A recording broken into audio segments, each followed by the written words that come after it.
G'day everyone, my name's Dave. Welcome to my channel, and today I want to explain to you why community is so important during a crisis. Even if it's only online community because of the, pandemic and quarantine and social distancing. Let's roll the bumper.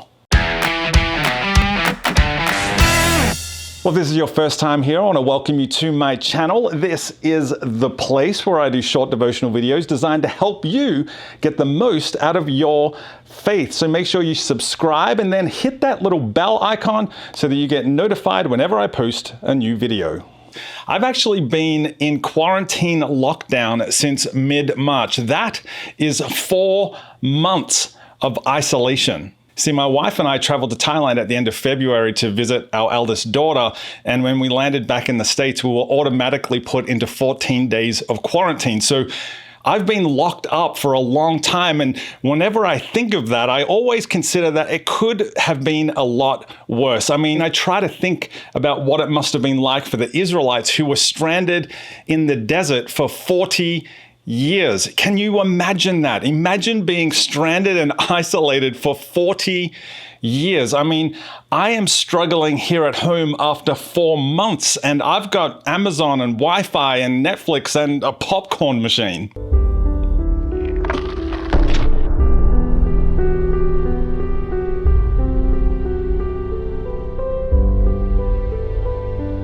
Now, I want to start just by giving you a little bit of background about me. I've been married for 24 years to my wife, Meg, and we have 3 incredible teenage daughters, all of whom were born in Australia. Side note, please be praying for me. And we all moved to the US about 13 years ago so that I could go into full-time ministry. And if I'm really honest with you all, I never really wanted to be a pastor. In fact, before I became a professional Christian, I was actually a TV sports reporter back home in Australia for a show that was basically our equivalent of ESPN SportsCenter. Now, I know that some of you are probably looking at me thinking there is no way that that guy was on TV, but here's a photo to prove it. See, back then I was clean shaven, I had short hair, I would wear a pressed shirt and a tie and a suit to work every single day, but now I look like this. So thanks a lot, quarantine. Now, I know those photos alone might not be enough to convince some of you that I actually was a TV sports reporter, so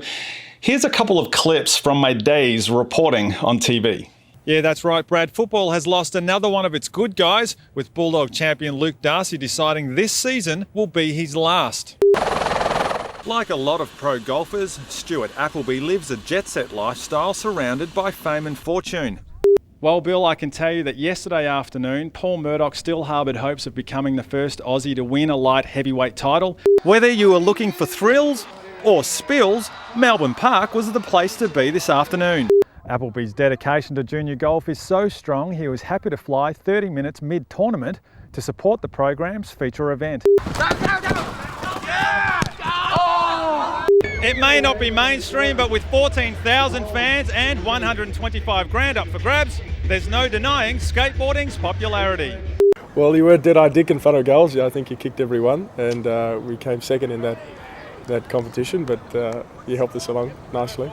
Well, Bill, there you go. Paul Murdoch left to wait a little longer for his shot at the title. If found guilty of betting on an AFL match, a player faces fines of up to $100,000 and an indefinite ban on playing or even attending games. And my boxing needs improvement. I thought you got hit about the ears a bit too much, David, but other than that was okay. Your ears are a bit worse for wear, getting a few whacks around them. Definitely going above and beyond. And of course, we'll have all the details on Sports Tonight.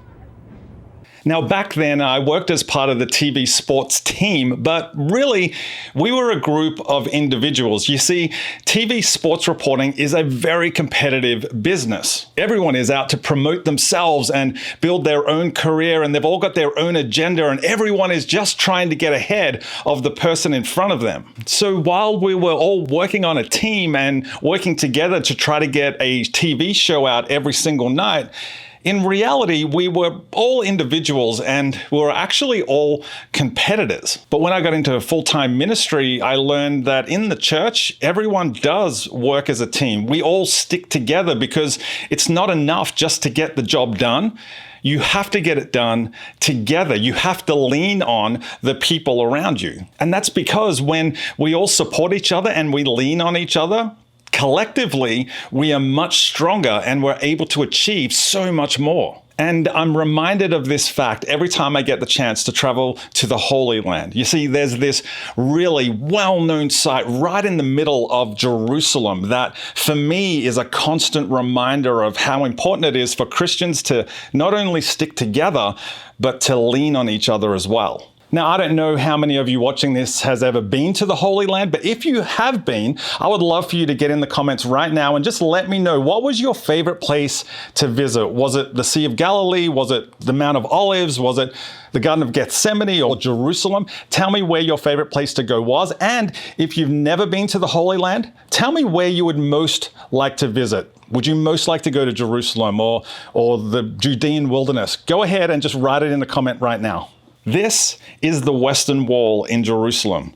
It's a 187-foot high section of the ancient wall that once surrounded Herod's temple at the time of Jesus. Now, this wall is absolutely incredible because it dates back to 20 BC. And if you've ever been to the Western Wall, you may already know that some of the largest stones right at the very base, stones that were built, 20 years before the birth of Jesus, actually weigh up to 5 tons. Now, I think that is just incredible. And what makes it even more incredible is that every one of these stones had to be precisely and intricately planned because, according to a law in 1 Kings, there was not to be any noise allowed on the Temple Mount. So not only are these stones really big and really old, but they were constructed in an unusual way. See, that law meant that each one of the probably hundreds of thousands of stones that went into the building of the temple had to be designed and cut out and shaped at a quarry that was more than a mile away. This required that every single stone that went into the building of the temple had to be planned and measured well in advance. I mean, architects would have had to have drawn up detailed blueprints for every single stone to make sure that it fit perfectly when it was moved from the quarry up to the Temple Mount construction site. These blueprints would have been used down at the quarry where each stone was being carved out of the rock, and then it would have been shaped and measured and designed so that it matched the blueprints exactly. Now, doing all of that and then moving those 5-ton stones from the quarry right up to the top of the Temple Mount would have been relatively easy in the modern world, what with cranes and bulldozers and such. But consider this, that all happened a couple of decades before the time of Jesus. I think that's pretty amazing. And now, with that picture in your mind, consider the words of the prophet Isaiah, who said, "Listen to me, you who pursue righteousness and seek the Lord. Look to the rock from which you were cut, and to the quarry from which you were hewn." Now, once the stones were moved up to the top of the Temple Mount, they had to be placed exactly in the right spot, the spot that they were specifically designed for. I mean, that is an incredible game of Tetris.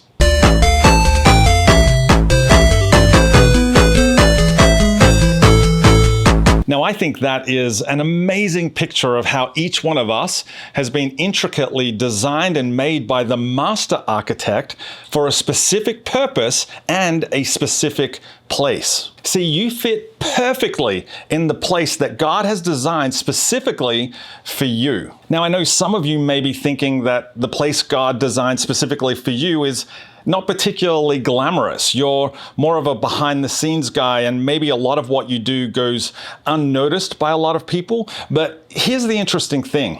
Archaeologists have found stones at this site that are 20, 30, even 50 feet underground, and they form part of the Temple Mount foundation. Now, these stones would never have seen the light of day, yet each one is just as intricately designed and intricately carved as any of the stones that sit at the top of the wall, that sit above ground. And that's a reminder to me that you matter. No matter what you do, you matter because God has designed a place just for you. And there's another really interesting thing about the Western Wall. There is no cement, no mortar, no glue between any of the stones that make up the wall.